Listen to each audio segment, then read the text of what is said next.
অবশেষে এনসিপি দল ভেঙে যাচ্ছে। এনসিপি থেকে সরে যাচ্ছে সমন্বয়ক সার্জিস হাসনাত এবং তাসনিম জারা। অপরদিকে মধ্যরাতে কঠিন কাণ্ড ঘটিয়ে দিয়েছেন সেনাপ্রধান। সকালেই সেনাপ্রধান ডক্টর ইউনূসকে বারবার বার্তা পাঠাচ্ছেন। বিস্তারিত জানতে ভিডিওগুলো দেখুন। খুবই চাঞ্চল্যকর কিছু তথ্য আজকের এই ভিডিওতে থাকছে।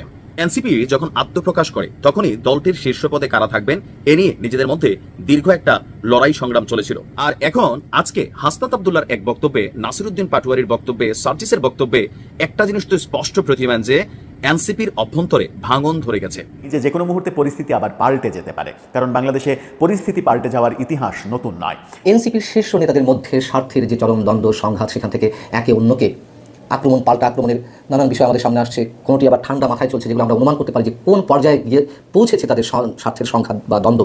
আসসালামু আলাইকুম সম্মানিত দর্শক, আজকের ভিডিওটি অত্যন্ত গুরুত্বপূর্ণ, অনেক স্পেশাল। ভিডিওটি সম্পূর্ণ দেখবেন। সম্মানিত দর্শক শ্রোতা, এনসিপি দল থেকে একে একে অনেক নেতাকর্মী পদত্যাগ করতেছেন। এনসিপি দল একেবারে ভেঙে যাচ্ছে। প্রিয় দর্শক শ্রোতা, এনসিপি থেকে সরে যাচ্ছে সমন্বয়ক সার্জিস হাসনাত, তাসনিম জারা সহ আরো অনেকেই। প্রিয় দর্শক শ্রোতা, এরই মধ্যে ডক্টর মোহাম্মদ ইউনূসের পতন পর্যন্ত হতে পারে, কারণ এনসিপি দল ভেঙে যাওয়ার কারণে আওয়ামী লীগের লক্ষ লক্ষ নেতাকর্মী রাজপথে নেমে আসতেছে। প্রিয় দর্শক, যে কোনো মুহূর্তে সরকারের পতন পর্যন্ত ঘটে যেতে পারে। যাই হোক, আজকের ভিডিওতে বেশি কথা বলবো না, ভিডিওটি দেখলে বিস্তারিত বুঝতে পারবেন এই সব সম্পর্কে সেনাপ্রধান কি বলতেছে। তো দর্শক, বেশি কথা না বাড়িয়ে আমরা মূল ভিডিওতে চলে যাই। আপনারা মনোযোগ সহকারে বিস্তারিত ভিডিওগুলো সম্পূর্ণ দেখতে থাকুন। খুবই চাঞ্চল্যকর কিছু তথ্য আজকের এই ভিডিওতে থাকছে। আর আমরা যারা অবজারভেশন করি, বিশ্লেষণ করি, সো বিশ্লেষণ কারো কাছে পছন্দ হতে পারে, নাও হতে পারে, বাট আমরা মোটামুটি একটু যোগফলটা একটা লাইনে আনার চেষ্টা করবো যে কিভাবে দুইয়ে দুইয়ে চারের অনেকটা মিল হয়ে যাচ্ছে। এনসিপি যখন আত্মপ্রকাশ করে তখনই দলটির শীর্ষ পদে কারা থাকবেন এ নিয়ে নিজেদের মধ্যে দীর্ঘ একটা লড়াই সংগ্রাম চলেছিল। তারপর সেই কমিটির আত্মপ্রকাশ ঘটল। আর এখন আজকে হাসনাত আব্দুল্লাহর এক বক্তব্যে, নাসিরউদ্দিন পাটোয়ারির বক্তব্যে, সার্জিসের বক্তব্যে একটা জিনিস তো স্পষ্ট প্রতিমান যে এনসিপির অভ্যন্তরে ভাঙন ধরে গেছে, দলটার মধ্যে ফাটল ধরে গেছে। কারণ এনসিপি আপনার যাদেরকে দিয়ে আমরা চিনি, নাহিদের পরে বা আসিফের পরে হাসনাত আব্দুল্লাহ, সার্জিস, নাসিরউদ্দিন পাটোয়ারি, তাসনিম জারা, এই যে মুখগুলা, আপনি যদি এরকম 2-4-10টা মুখ বাদ দেন তাহলে এনসিপি নামক দলটাই থাকে না। তো সেই যে হাই প্রোফাইল ক্যারেক্টারের লিডাররা এনসিপির, তারা যখন কক্সবাজারে ভ্রমণ করছেন তাদেরকে 24 ঘন্টার মধ্যে সশরীরে হাজির হয়ে কারণ দর্শানোর জন্য নোটিশ দেওয়া হয়েছিল আপনার কি বলা হয়েছে এনসিপির নাহিদ ইসলামের পক্ষ থেকে, পাশাপাশি আখতার হোসেনের পক্ষ থেকে, যে কেন জুলাই আন্দোলনের এত গুরুত্বপূর্ণ দিবসে, যেখানে হাসনাতরা বলছিল যদি সরকার নির্বাচনের আগে ঘোষণা না দেয়, এই 5ই আগস্টের আগে ঘোষণা না দেয়, নিজেরাই ঘোষণা দিয়ে ফেলবে। তো সেই হাসনাত সার্জিসরা কেন আপনার এই আন্দোলনের সময় মাঠে এই দিবসটাতে মাঠে উপস্থিত ছিল না? এখন দেখেন পাল্টা কি বক্তব্য আসছে। নাসিরউদ্দিন পাটোয়ারির বক্তব্যটা একটা মস্করা ফিল হয়েছে আমার কাছে। কেন ফিল হয়েছে? সাগর পারে বৈশা দেশ, জাতি, ভবিষ্যৎ, রাজনীতি নিয়ে একটু চিন্তা করতে চাইছে। 5ই আগস্ট দুপুর 11টা 11:30 দিকে তারা কক্সবাজার গেল। এখন এই দিন তাদের দেশ, জাতি, রাজনীতি নিয়ে চিন্তা করতে হবে। আবার হাসনাতের একটা বক্তব্য আছে, এটা নাকি নীরব প্রতিবাদ। তো নীরব প্রতিবাদটা আসলে কি নিয়ে, কার সাথে? সরকারের সাথে নাকি খোদ দলের সাথে? আবার হাসনাত বলছেন যে দলের উচিত ছিল আমাদের পাশে দাঁড়ানো। কি নিয়ে পাশে দাঁড়ানো? তোমরা কি দলীয় কোনো প্রোগ্রামে গেছো, অথবা গুরুত্বপূর্ণ কোনো অ্যাক্টিভিটিস ছিল কক্সবাজারে? তোমরা ঘুরে বেড়াচ্ছ, দামি দামি বিলাসবহুল হোটেলগুলোতে উঠছো, নিজেদের টাকা দিয়ে উঠছো। তো হাসনাত বলছেন অনেকটা ক্ষিপ্ত হইয়া দলের প্রতি, মানে নাহিদদের প্রতি, যে দলের উচিত ছিল গোয়েন্দা সংস্থা এবং অসৎ মিডিয়ার বিরুদ্ধে দৃঢ় ব্যবস্থা নেওয়া। তার পরিবর্তে এমন ভাষায় আমাদের বিরুদ্ধে শোকজ প্রকাশ করেছে যা মিথ্যা অভিযোগ এবং ষড়যন্ত্রকে উস্কে দিয়েছে। কক্সবাজার কাণ্ডে শোকজ নোটিশের জবাবে যথেষ্ট ক্ষিপ্ত হয়ে হাসনাত আব্দুল্লাহ তার ফেসবুকে এই স্টেটাসটা দিয়েছে। এরপরে আমরা যদি দেখি, নাসিরউদ্দিন পাটোয়ারি বলছেন যে ঘুরতে যাওয়া কোনো অপরাধ নয়। আমরা কখনো বলি নাই যে ঘুরতে যাওয়া আসলে কোনো অপরাধ। আর এখানে যতটুকু আমরা দেখছি যে এখানে আপনার অনেক লম্বা চূড়া বক্তব্য আসছে। তো এই যে তাদের প্রত্যেকের ভাষাগত বিষয়টা আপনি যদি একটু খেয়াল করেন, যে দলীয় হাইকমান্ডকে বা দলকে তারা যেই ভাষায় শোকজের জবাবটা দিয়েছে, এটা আসলে কতটুকু যুক্তিসই? এতে কি স্পষ্ট হয় না যে দলটির ভিতরে নিজেদের টপ লিডারদের মধ্যে কিছুটা দূরত্ব হয়ে গেছে, ফাটল ধরেছে? সাগর পারে বসে দেশ, দল, রাজনীতির ভবিষ্যৎ নিয়ে চিন্তা করতে চেয়েছি, এটা কোনোভাবেই একটা পজিটিভ অ্যান্সার হইতে পারে না আমার কাছে। না আপনার এই শোকজের জবাবগুলো আসার পর থেকেই সোশ্যাল মিডিয়াতে কিন্তু এই বিষয়গুলো ভাইরাল হয়ে ঘুরছে। দলটির শীর্ষ নেতৃত্বের মধ্যে যে ফাটল আছে সেটা কিন্তু স্পষ্ট প্রমাণিত হয়ে গেছে। দর্শক, নির্বাচন ঘনিয়ে আসছে। অতঃপর নির্বাচন কমিশন এবার জানিয়েই দিল যে ডিসেম্বরের প্রথমার্ধে আগামী নির্বাচনের তফসিল ঘোষণা করা হবে। তার মানে নির্বাচন বানচাল করার যত রকমের চেষ্টা ছিল বলে বিভিন্ন দিকে আলোচনা চলছিল, সেই চেষ্টাগুলোর বোধহয় আপাতত এক ধরনের পরাজয় ঘটল। আপাতত বলছে এই কারণেই যে কোনো মুহূর্তে পরিস্থিতি আবার পাল্টে যেতে পারে, কারণ বাংলাদেশে পরিস্থিতি পাল্টে যাওয়ার ইতিহাস নতুন নয়। নির্বাচনের তফসিল যখন ডিসেম্বরে ঘোষণা করবে নির্বাচন কমিশন, ডিসেম্বরের প্রথমার্ধে তারা মানে ডিসেম্বরের প্রথমে বলেছে তারা তফসিল ঘোষণা করবে। তার মানে হচ্ছে ফেব্রুয়ারির প্রথমে নির্বাচন হবে। সেই ক্ষেত্রে ফেব্রুয়ারির প্রথম সপ্তাহেও নির্বাচন হতে পারে, তেমনটাও ধারণা করা যেতে পারে। তার মানে নির্বাচনের ডামাডোল শুরু হয়ে গেল। কিন্তু নির্বাচনের ডামাডোল যখন শুরু হয়ে গেল তখন নির্বাচন যারা চাইছিল না কিংবা নির্বাচন যারা দেরিতে চাইছিল, নির্বাচনের আগে সংস্কার করতে হবে, জুলাই সনদ বাস্তবায়ন করতে হবে, বিচার শেষ করতে হবে, এমনকি উপদেষ্টা পরিষদের মধ্য থেকেও বলা হচ্ছিল যে বিচার শেষ হওয়ার আগে নির্বাচন হবে না, তাদের অবস্থান তাহলে কি হবে? বিএনপির এক নেতা মন্তব্যই করেছেন, একদিন আগে আমরা বলেছি যে নির্বাচনের তারিখ ঘোষণা করার কারণে কিছু কিছু উপদেষ্টার মন খারাপ। মেজর হাফিজ এরকম একটা মন্তব্য করেছেন। এই কিছু কিছু উপদেষ্টাদের মন খারাপের সাথে সাথে কিছু কিছু রাজনৈতিক দলেরও কি মন খারাপ হয়ে গেল? তারা কি শেষ পর্যন্ত এই রাজনৈতিক যুদ্ধে পরাজিত হবে, মানে প্রাথমিক পরাজয় তাদের হলো, সেরকম পরিস্থিতি তৈরি হচ্ছে?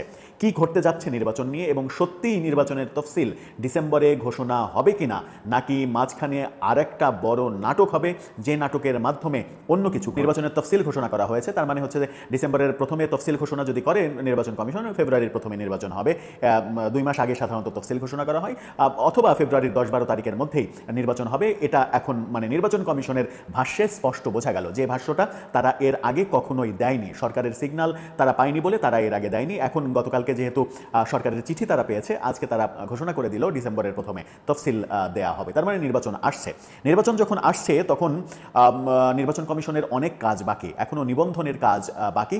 নতুন রাজনৈতিক দলগুলো যারা নিবন্ধনের আবেদন করেছে, 144টা দল, তাদের কারা কারা নিবন্ধন পাচ্ছে সেটা একটা গুরুত্বপূর্ণ বিষয়। এনসিপি এর মাঝে আলোচিত একটা দল, সেই আলোচিত দল শেষ পর্যন্ত নিবন্ধন পায় কিনা, নিবন্ধন পেতে আবার কোনো জটিলতা তৈরি হয় কিনা, এবং মার্কা হিসেবে তারা শেষ পর্যন্ত কোনটা পায় সেটাও একটা গুরুত্বপূর্ণ বিষয়, কারণ তারা পরবর্তীতে দ্বিতীয় ধাপে এসে আবার সাদা শাপলা লাল শাপলা দুটোর যে কোনো একটা দিতে হবে এমন দাবি জানিয়েছে। এরকম পরিস্থিতিতে নির্বাচন যারা দেরিতে হোক, নির্বাচনের আগে দেরিতে হওয়ার তত্ত্বে যারা বলার চেষ্টা করেছিল যে সংস্কার শেষ করতে হবে, বিচার শেষ করতে হবে, জুলাই সনদ বাস্তবায়ন করতে হবে, তারপরে নির্বাচন, আবার এনসিপির পক্ষ থেকে বলা হচ্ছিল যে জুলাই সনদের ভিত্তিতে, জুলাই ঘোষণাপত্রের ভিত্তিতেই আগামী নির্বাচন এবং আগামী সংসদ গঠিত হবে, সেগুলোর কি হবে? জুলাই সনদের ভিত্তিতে কি নির্বাচন হওয়া সম্ভব, আগামী নির্বাচন হওয়া সম্ভব?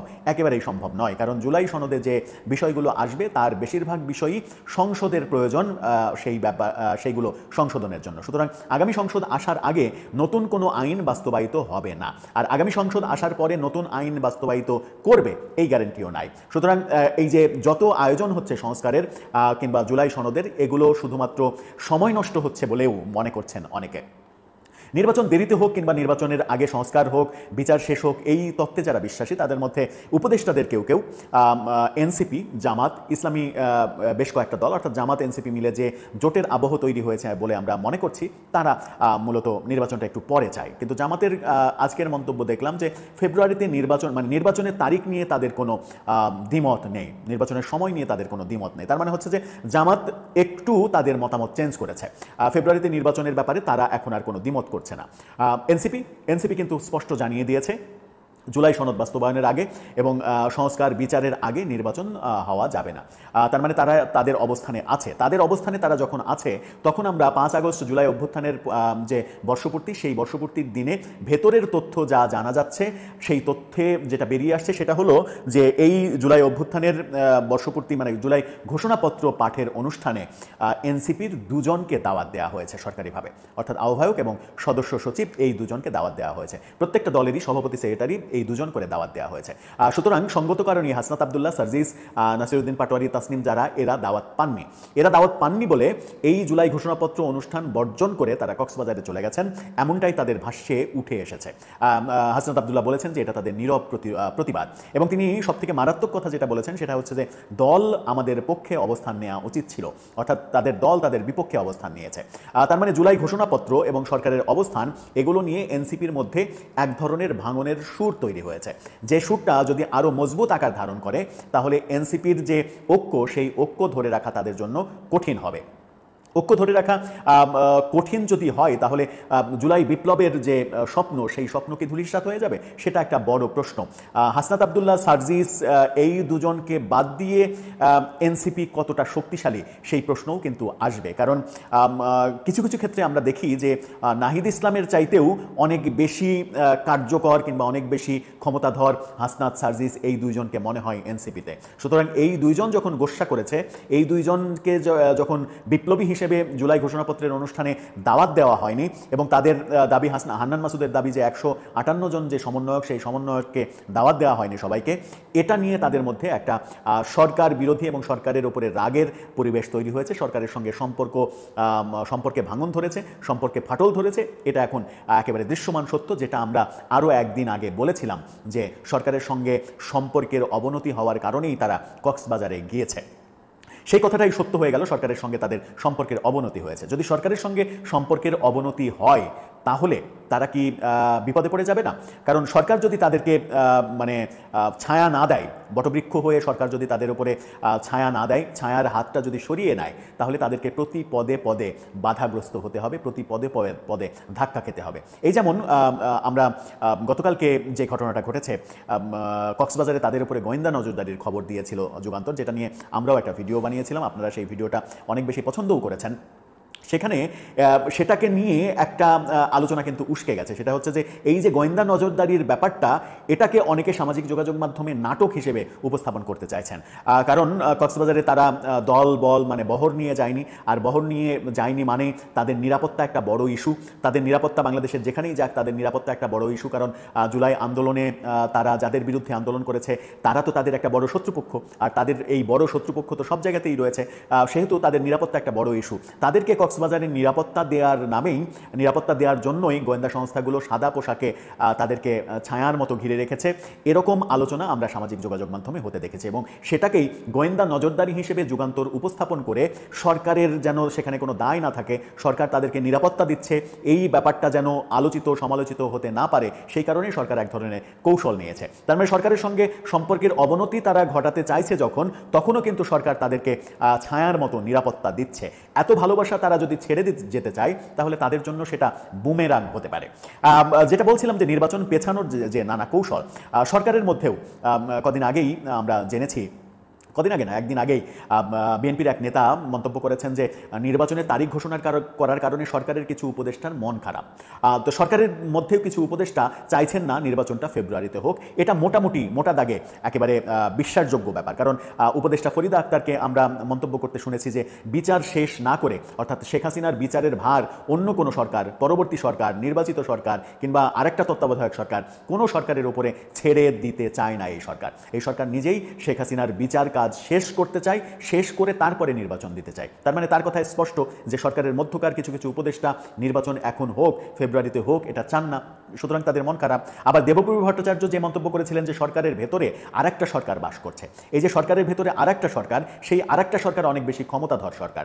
যে সরকারগুলো, একজন রাজনীতিবিদ আজকেই দেখলাম মন্তব্য করেছে যে কিছু কিছু উপদেষ্টা, প্রধান উপদেষ্টাকে আর্মির জুজুর ভয় কিংবা সেনা শাসনের জুজুর ভয় দেখিয়ে আতঙ্কিত করার চেষ্টা করছেন। এক ধরনের ভয় তার মনের মধ্যে সবসময় যেন থাকে, সেই ব্যবস্থা করছেন। এরকম নানা আলোচনা যখন চলছে তখন সুখের কথা এবং ভালো কথা সেটা হচ্ছে যে প্রফেসর ইউনূস নির্বাচনের ব্যাপারটা খোলাসা করেছেন এবং নির্বাচনের ব্যাপারটা যখন খোলাসা করেছেন তখন এটাকে বিএনপির রাজনৈতিক জয় হিসেবে দেখা হচ্ছে এবং জামাত, এনসিপি সহ কিছু রাজনৈতিক দল এটাকে তাদের প্রাথমিক ধাপে, প্রথম স্টেপের রাজনৈতিক পরাজয় হিসেবে দেখছে এবং সেই ব্যাপারগুলো যে তারা দেখছে সেটা তাদের বিভিন্ন মন্তব্যে স্পষ্টও হচ্ছে। বলা হচ্ছে যে একটা দলের পক্ষে জুলাই ঘোষণাপত্র দেওয়া হচ্ছে, একটা দলকে খুশি করতে বলা হচ্ছে যে একটা দলের সঙ্গে আলোচনা করে নির্বাচনের তারিখ ঘোষণা করা হচ্ছে, অন্যান্য সব দলের মতামত না নিয়ে এরকম কথাবার্তা চলছে।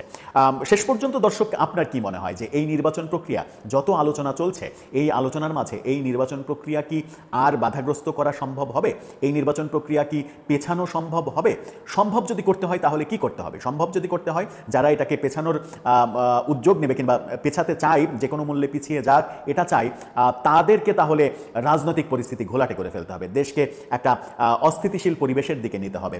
তো যারা শেখ হাসিনার বিরুদ্ধে বিপ্লব করে আন্দোলন করে শেখ হাসিনাকে ফ্যাসিস্ট বলে তাড়িয়ে দিল, তারা কি দেশকে অস্থিতিশীল পরিবেশের দিকে নিয়ে যাওয়ার কথা? সাধারণত তো কথা নয়, যেহেতু তারা দেশপ্রেমে উদ্বুদ্ধ বলেই স্বৈরাচারী খেতাব দিয়ে শেখ হাসিনাকে বিদায় করেছে। সুতরাং দেশের ক্ষতি হোক এরকম কোনো কর্মকাণ্ড নিজেদের স্বার্থে তারা করবে না, এটাই তো জনগণের প্রত্যাশা।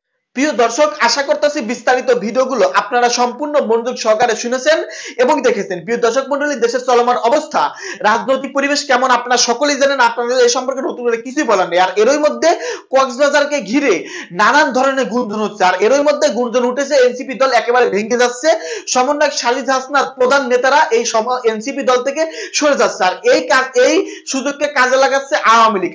এই সুযোগে লক্ষ লক্ষ নেতাকর্মী নিয়ে মাঠে নামার জন্য প্রস্তুত হচ্ছে। দর্শক, এর মধ্যে কিন্তু অন্তর্বর্তীকালীন সরকার কঠিন বিপদে পড়বে। যাই হোক দর্শক, আজকের এই ভিডিওতে যে আলোচনাগুলো করা হলো, যে ভিডিওগুলো দেখতে পারলেন, প্রিয় দর্শক, এইগুলো সম্পর্কে দেশের একজন সাধারণ সচেতন নাগরিক হিসেবে আপনারা কি বলতেছেন? প্রিয় দর্শক মন্ডলী, আপনাদের মূল্যবান মতামত ভিডিওর কমেন্টে অবশ্যই লিখে জানিয়ে দিবেন। প্রিয় দর্শক, ভিডিওটি এখানে শেষ করছি। ভিডিওটি সম্পূর্ণ আকারে দেখার জন্য আপনাদের সবাইকে অসংখ্য ধন্যবাদ।